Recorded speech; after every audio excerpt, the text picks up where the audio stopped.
become a world champion from his home country of Venezuela. Ladies and gentlemen, please welcome Angelino Cordova.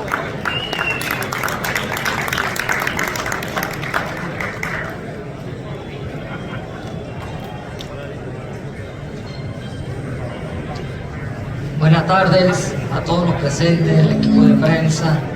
Pues primeramente dando las gracias a Dios por estar en este momento compartiendo dicho momento, pues muy alegre, muy contento en celebrar ya este día de rueda de prensa y pues esperando que todo se mantenga de bien y que pues sea un programa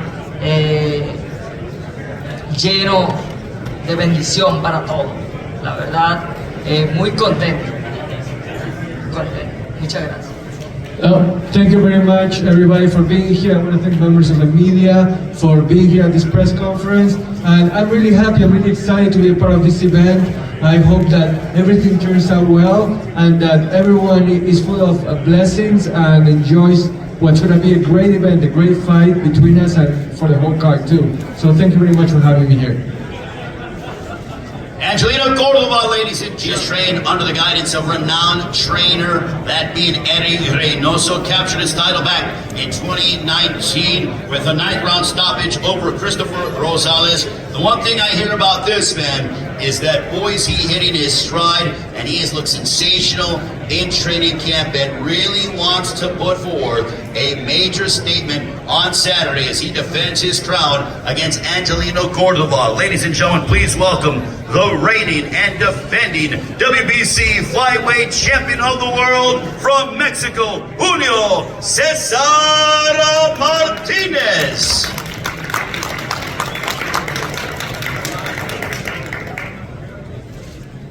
Buenos días a todos, muchas gracias por estar aquí, muy contento, muy emocionado de regresar al ring.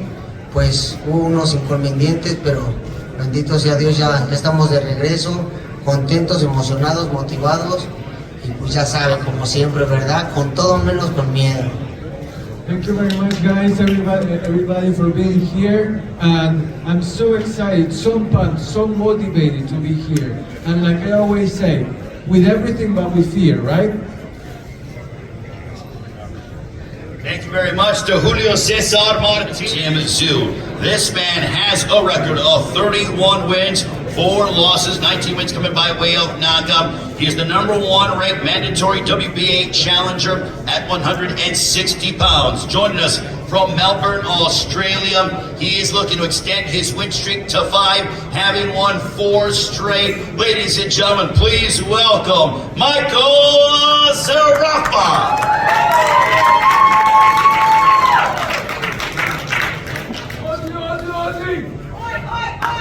Thanks, guys. I just want to thank everyone that's shown their love and support, everyone that's made the flight over.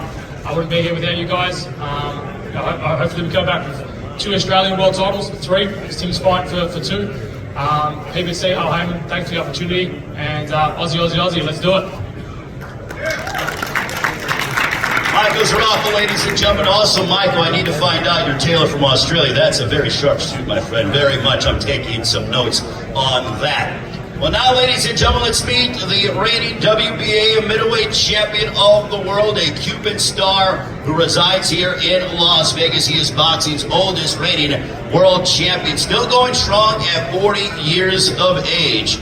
He certainly has been in there against the world's best time and time again. An extensive amateur background, has been extremely successful as a professional, and yet he still competes at this very high level and certainly has his sights focused on bigger things if he's able to top Michael Zarafa on Saturday. But it's great to see him back in the ring. He provided us with absolute barn burners against the likes of Jared Hurd, took Canelo Alvarez, gave him a very stiff test years ago. Ladies and gentlemen, please welcome the reigning and defending WBA middleweight champion of the world. Here is Edeslandi, the American Dream Lara. Buenas tardes a todos. Quiero darle las gracias a Amazon Prime, PBC, al de Cuba Junior, a King Zarafa, a Team Lara, por darme esta oportunidad de estar de regreso en 30 de marzo. Listo, estamos listos ya, nos vemos el 30 de marzo. Es lo único que puedo decir. Gracias. I want to thank PBC, Amazon Prime, Louis de Cuba Jr., Team Serafa, Team Lara for making this possible. And I'm going to see you on Saturday, March 30th. And all I have to say is I'm ready to go, I'm pumped up, and you're going to see a great fight. All right, that is a very motivated Edislandi. Let's meet his son. 25 wins, 2 losses, 1 draw, 17 wins coming by way of knockout. A native of Mexico City who has established himself as one of the sport's most exciting fighters. I can recollect back, it was October of 2020. It was the first fight when Gervonta Davis fought Leo Santa Cruz, and he wiped out Diego Magdaleno. Vicious body shots in, I believe, under a minute. And that is when I knew firsthand that he was a force to be reckoned with. He has been in battles against the likes of Gervonta Davis. Most recently, last July, defeated Giovanni Cabrera, and has such a loyal fan following because he brings it from the moment the bell rings to the moment the bell ends in the 12th. Ladies and gentlemen, please welcome, damas y caballeros, desde Mexico, Isaac PitBull Cruz.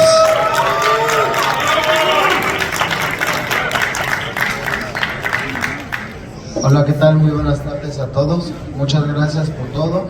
Gracias a Al Haymon, a PBC, a Sean Gibbons, a todos y a este Bocón también por darme la oportunidad y venimos a quitar el Bocón y el título del mundo. Muchas gracias.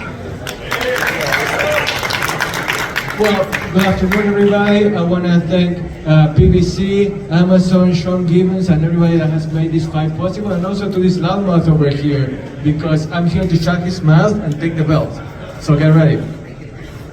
All right, he's on PitBull Cruz, ladies and gentlemen. He is the challenger. And now let's meet the champion. But before I get into the specifics on the champion, I want to acknowledge the promoter of Rolando Romero, Mr. Leonard Ellerby, the CEO of Mayweather Promotions. I believe Leonard is around here somewhere, so let's have a round of applause for Leonard Ellerby, and also the esteemed trainer of Rolando Romero, Mr. Ismael Salas as well. So round of applause for Ismael Salas, who has quite a busy night on Saturday. Well, this man, 15 wins, 1 loss, 13 wins coming by way of knockout. He came coming off of a very impressive win when he stopped Ismael Barroso last May. The thing about that fight is that he had to dig deep, and he came out and his confidence never wavered, and he was able to go out there and he was able to finish off Ismael Barroso. Tony Weeks stepped in and waved off the fight. I would have to say, though, he's been in a battle with Gervonta Davis. He's been in some big fights, and he's one of the most unique personalities that the sport has seen in quite some time. Let's just say that he beats to his own drum. He does things the Rolly way. Ladies and gentlemen, please welcome the reigning and defending WBA Super Lightweight Champion of the world. Here is Rolando Romero. How's everybody doing today? I just want to thank Al Heyman, my promoter, Mayweather Promotions, Louis de Cuba Jr., and everybody else who came out here to support me. Everybody thinks it's going to be a difficult fight, but I think it's going to be a very easy fight for me. He's going to run right into something because he's stupid. So, yeah, that's that.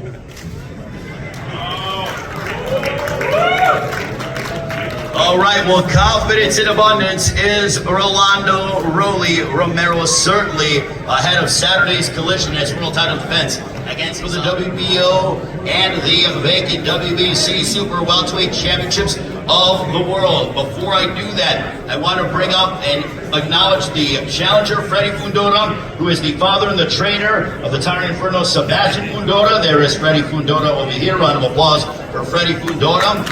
The Fundora family, certainly you have Gabriela as well, who's a world champion, and Sebastian looking to follow in her footsteps. Also, the promoter of Sebastian Fundora, Samson Lukowitz, ladies and gentlemen. Talk about talent. This man knows how to find it anywhere on the globe. This man, with the record of 20 wins, 1 loss, 1 draw, 13 wins coming by way of knockout, 26 years of age, from Coachella, California, standing nearly 6 feet 6 inches tall. He's been involved in some memorable matchups, including the 2022 Fight of the Year against Erickson Hammer Lubin.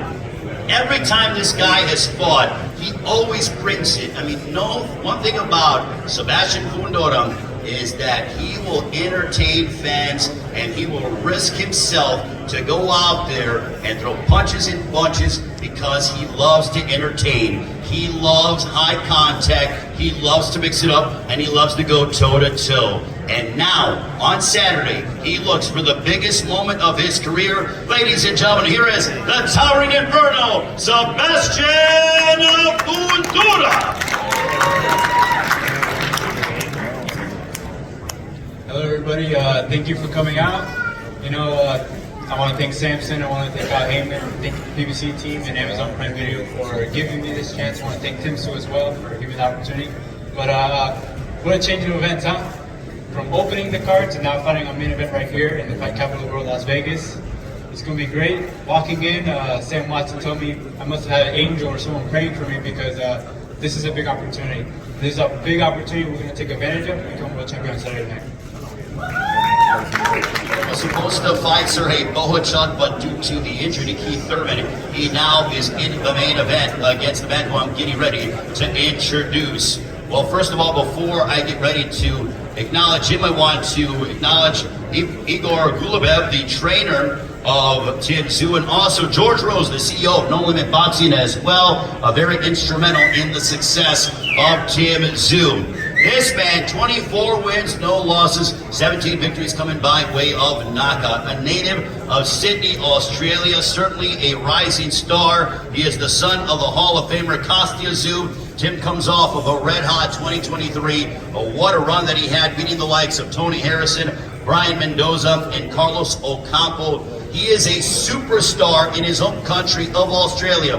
But the one thing that he's always said is that I want to come here to Las Vegas and headline a massive night of boxing as a world champion. Well, Tim, ask and you shall receive, and you've earned every bit of it. Ladies and gentlemen, please welcome the pride and joy of Australia. Here is the undefeated and the reigning and defending WBO Super Welterweight Champion of the world. Here is Tim Tszyu.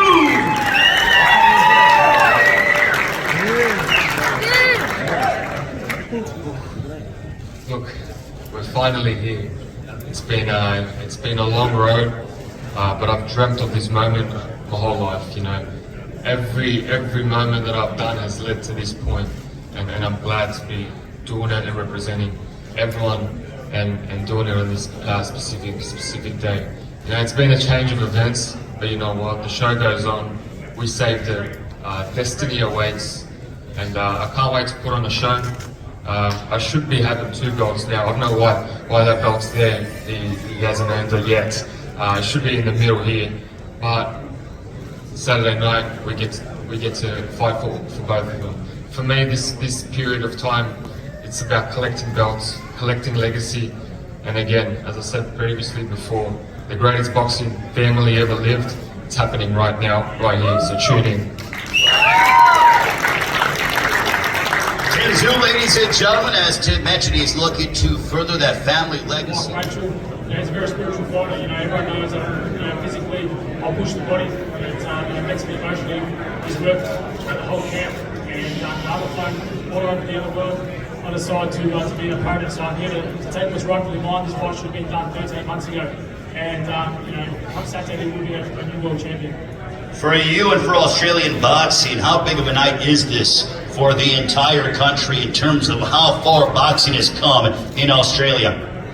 This is huge. You've got obviously Lee Wilson fighting tomorrow night from Australia. You've got myself, you've got Tim Tszyu, there's George Kambosos, Liam Paro, the list goes on. We're putting a small country on a big map, and we're taking over come Saturday night. All right, Michael Zarafa, the challenger for the WBA Middleweight Championship of the World. Now, Edeslandi Lara. Edeslandi, they always say that absence makes the heart grow fonder. You've been off for a bit of time. How much have you missed competing inside the ring, and how much are you looking forward to going head-to-head against Michael Zarafa? Erinaldi, bueno, te extrañamos, ¿verdad? Ha pasado un tiempo de que te vimos pelear, pero qué tan emocionado estás vos de poder estar de regreso en el cuadrilátero y demostrar a la gente de lo que sos capaz. Bueno, estoy contento de estar de regreso el 30 de marzo, muy emocionado y estoy muy activo y me siento suficientemente bien para derrotar a Serafa el 30 de marzo. Ya estamos en tiempo ya que estos momentos, yo sé que es lo que la gente le gusta, ¿no? Pero yo no soy de hablar mucho, yo soy de demostrar en el ring y Serafa y su team me verán el 30 de marzo. Look, I'm not a big talker. I'm someone that proves what I'm worth inside the ring, and Team Seraph is going to realize that on Saturday night. I'm very glad to be back in the ring after some time off. But look, I've stayed active. I feel ready, and you'll see what people move off. What kind of statement are you looking to make on Saturday? ¿Qué tipo de mensaje estás tratando de enviar este sábado? Este sábado voy a enviar un mensaje que todavía hay Irlanda y Lara para rato y voy a seguir siendo campeón a 160 libras para seguir con los mejores peleadores.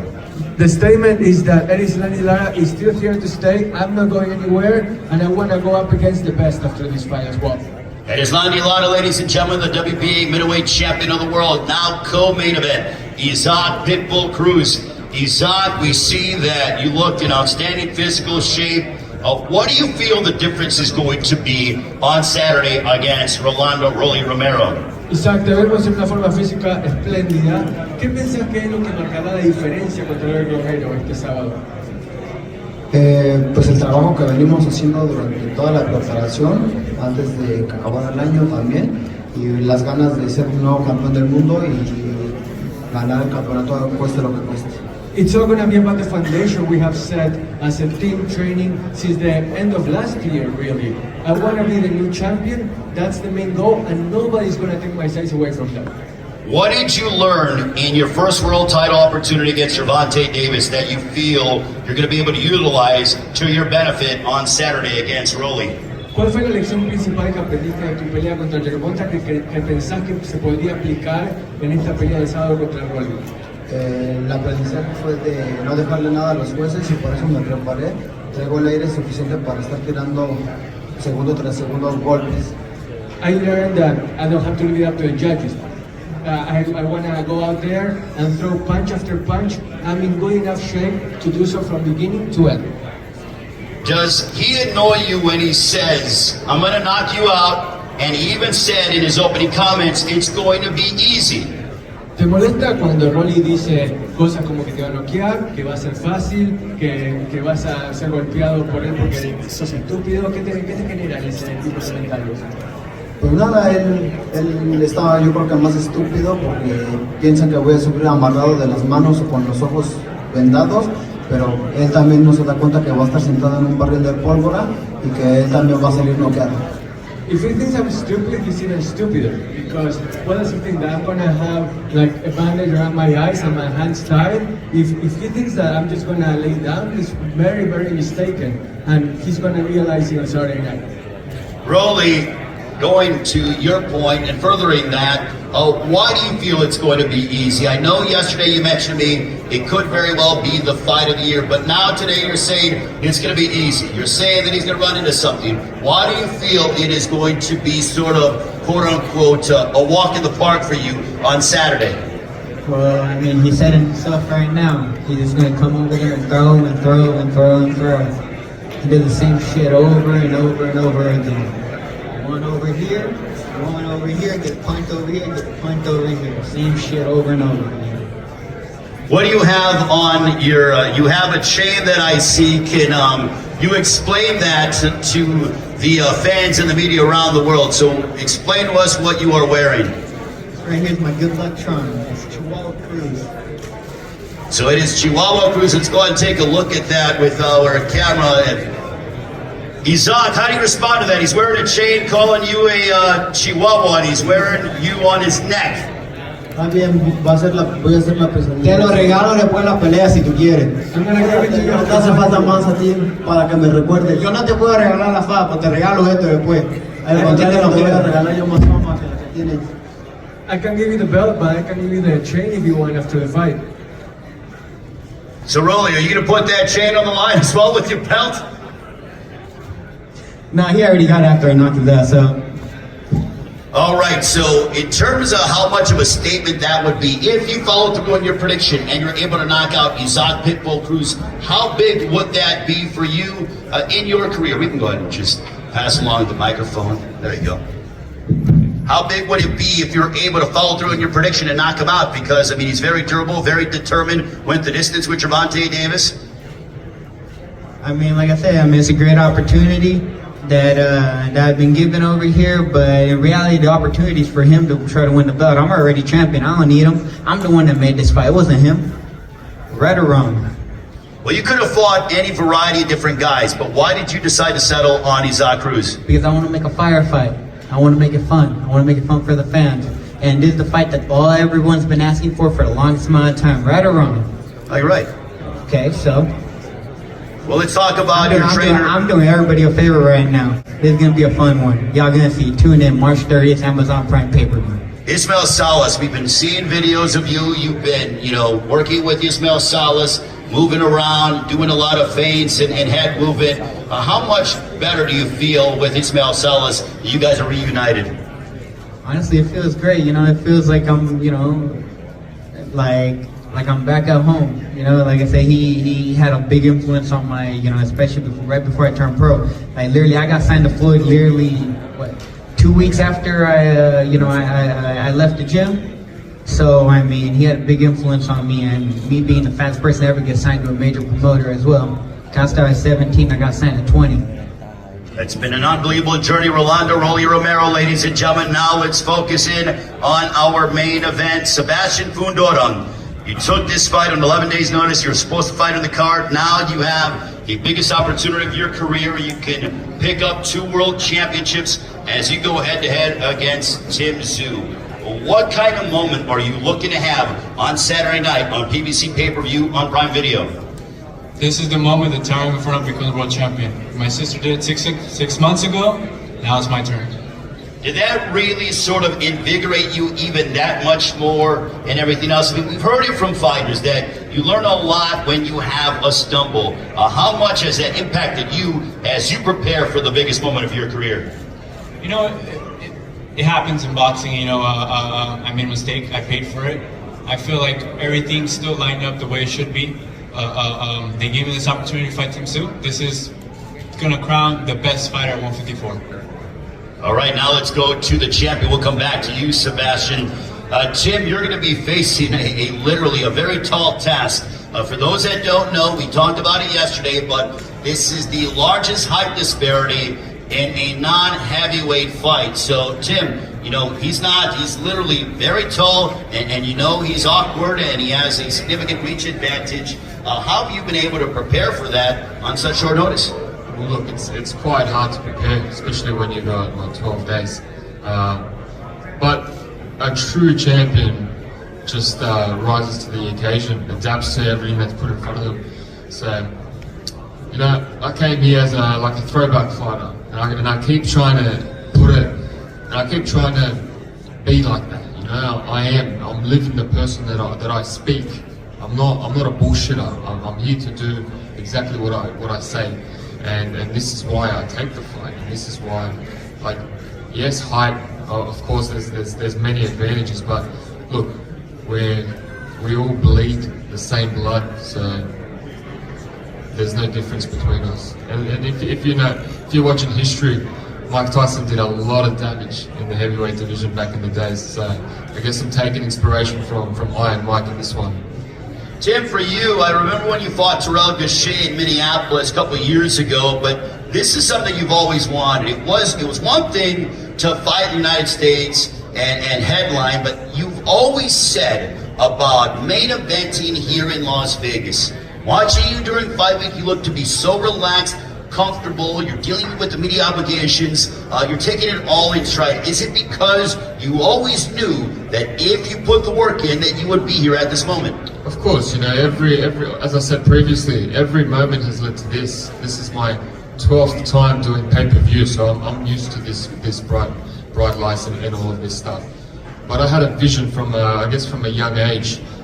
In 2009, I came here to watch Manny Pacquiao versus Miguel Cotto, And I remember I had a tweak in my brain saying that this one day, this is where I want to be. And now I'm walking into this press conference and Miguel Cotto's sitting right here and I'm full fanboying. I couldn't believe it. So, you know, like, it's a crazy moment for me to be in this position, and I'm taking it with both hands.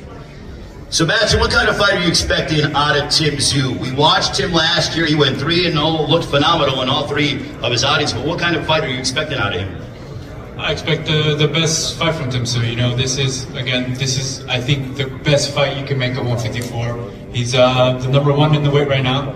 I think this fight with the unification of the WBO and WB, this will crown the new champion of the weight division. Tim, what kind of fight are you expecting from the Towering Inferno, Sebastian Fundora? You know that he loves to mix it up on the inside. Are you expecting anything less? I feel like he's coming in for the brawl. He's good at what he does. He's got these long, lanky arms, and I know the shots. It's all about eliminating what he's got and showing what he's not good at. And that's the best thing about boxing, is that he gets to expose my weaknesses and I get to expose his weaknesses. So it's going to be one hell of a barter, let's just say that. Sebastian, you're the underdog coming into this fight. Does that motivate you at all? Is that sort of fuel for fire as you prepare on this opportunity on Saturday night, PBC pay-per-view on Prime Video? A lot of people say I have these advantages, and I do have these advantages, but I always look at myself as underdog. Even when I had the interim champion, I considered myself the underdog, so it's just time to prove again what we're made of. Is this sort of, have you even, dreamt of how it could possibly be when you're able, if you're successful on Saturday, what holding both world titles would mean to you? It's a big deal. It's a big deal. This is my dream. This is my dream. I trained very hard my whole life to become and to fight on a stage like this. Thank you to Samson, thank you to Al Heyman for giving me the opportunity to fight on this, to fight my dream. And come Saturday night, the dream come true. Tim, finally, before we go ahead and conclude, is this, assuming that everything goes your way on Saturday, is this the official declaration of the Tim Tszyu era here in the United States, main eventing in Las Vegas for what I'm sure you want to be many times moving forward? Yeah, for sure. This is step one to where I want to be. This is only a little part. I've already won this belt with Mendoza. Now we go for the second. It should have been me, Mendoza, fighting for those two belts already. So I don't know why his belt's there. Well, why am I saying his belt? Why is that belt even there? But yeah, this is a new era, and there's plenty of big super fights to be made in the near future.